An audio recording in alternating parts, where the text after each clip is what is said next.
جس بغیرت نے بھی بنایا ہے اس نے تمام سنی مسلمانوں کی توہین کی ہے، اور میں مطالبہ کرتا ہوں حکومت پاکستان سے کہ وہ فی الفور ان جوتوں کا اسٹاک مارکیٹ سے اٹھائے، اور جس فیکٹری نے بھی یہ جوتے بنائے ہیں ان فیکٹری مالکان کو گرفتار کر کے آئین پاکستان کے جو توہین کا قانون ہے 295C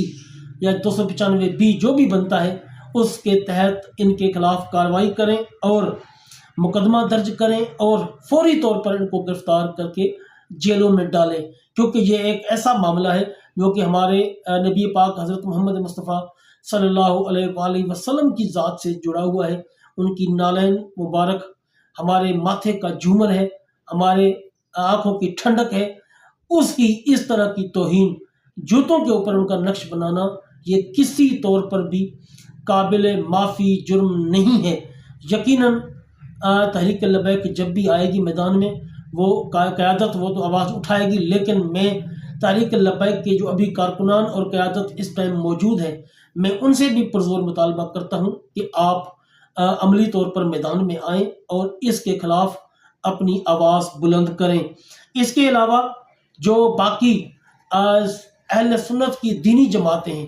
میں ان سے بھی کہوں گا کہ آپ لوگ تمام بھی میدان میں آئیں۔ جو لوگ آپ بڑی بڑی باتیں کرتے ہیں کہ جی ہم یہ کر دیں گے، ہم وہ کر دیں گے،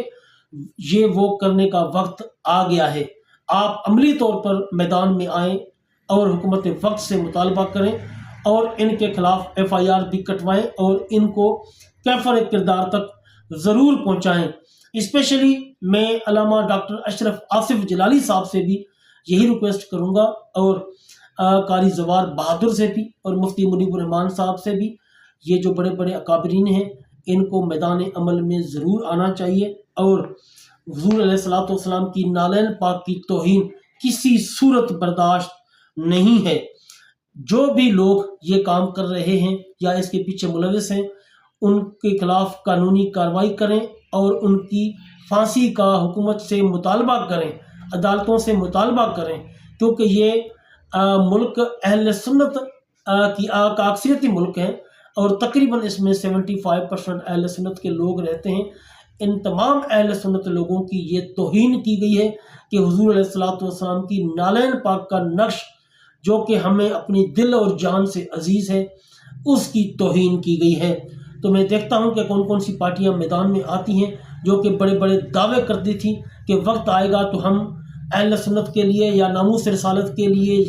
ہر وہ کام کر گزریں گے۔ اب ان کا وقت آ گیا ہے، وہ میدان میں ضرور آئیں۔ ناظرین اگلی بات کرتے ہیں، علامہ سعد رضوی اگر میدان میں ہوتے تو پیٹرول کا ریٹ اتنا کبھی بھی نہ بڑھتا جس طرح کہ ہم نے ماضی میں دیکھا ہے۔ تحریک لبیک پاکستان نے جب 2023 میں حکومت نے تیل کی قیمتوں میں اضافہ کیا تھا تب تحریک لبیک پاکستان میدان میں آئی تھی اور علامہ سعد حسین رضوی صاحب کی قیادت میں کراچی سے لے کر اسلام آباد تک ایک پرامن مارچ کیا تھا اور حکومت سے اپنے مطالبات منوائے تھے۔ جس طرح انہوں نے کامیابی حاصل کی تھی وہ ہم سب لوگوں کے سامنے ہے، اور انہوں نے اپنے اس مارچ کے نتیجے میں 25 روپے فی لیٹر تیل کم کروایا تھا۔ اب تحریک لبیک پاکستان تو میدان میں نہیں ہے، نہ ان کی قیادت میدان میں ہے، تو باقی تمام سیاسی و دینی جماعتیں جو پاکستان میں موجود ہیں جو بڑے بڑے دعوے کرتی ہیں عوام کے حقوق کے، وہ میدان میں آئیں اور کر کے دکھائیں، مارچ کریں، احتجاج کریں، لیکن عوام کو ریلیف ضرور دلوائیں جس طرح کے ماضی میں تحریک لبیک پاکستان ریلیف دلواتی رہی ہے۔ سعد رضوی نے سانحہ مرید کے دن ایک بات کہی تھی جو مجھے رہ رہ کر یاد آتی ہے کہ ہم مر جائیں گے لیکن تمہیں یاد آئیں گے۔ یقیناً اس ٹائم پر علامہ سعد حسین رضوی ہر پاکستانی کو یاد آ رہا ہے، ہر غریب اور متوسط طبقے کے بندے کو یاد آ رہا ہے۔ اب رات کو جو حکومت نے پیٹرول بم گرایا ہے عوام پر، جس میں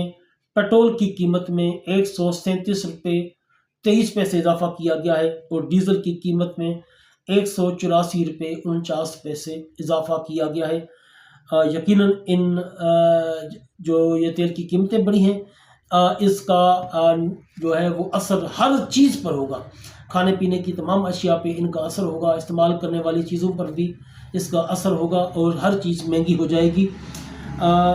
ہمیں پھر وہی الفاظ یاد آتے ہیں کہ ہم مر جائیں گے لیکن تمہیں بہت یاد آئیں گے۔ یہ علامہ سعد حسین رضوی کے الفاظ ہر پاکستانی کے ذہن میں اس ٹائم گونج رہے ہوں گے۔ تیل کی قیمت ایک ایسے ٹائم پر بڑھائی گئی ہے جب کہ حکومت نے ابھی تک پرانا تیل بیچ رہی ہے، نیا تیل حکومت نے خریدا ہی نہیں ہے، تو ریٹ بڑھانے کا کوئی تک نہیں بنتا۔ دوسری بات یہ کہ کچھ دن پہلے ہی اسحاق ڈار نے کہا تھا کہ ہمارے پاکستان کے جھنڈے والے جہاز ایران نے گزرنے دیے ہیں، تو پھر تیل کیوں بڑھایا آپ نے؟ یہ میرا آپ سے سوال ہے۔ ناظرین، یہ تھی آج کی ویڈیو، ملتے ہیں اگلی ویڈیو میں۔ جزاکم اللہ خیر۔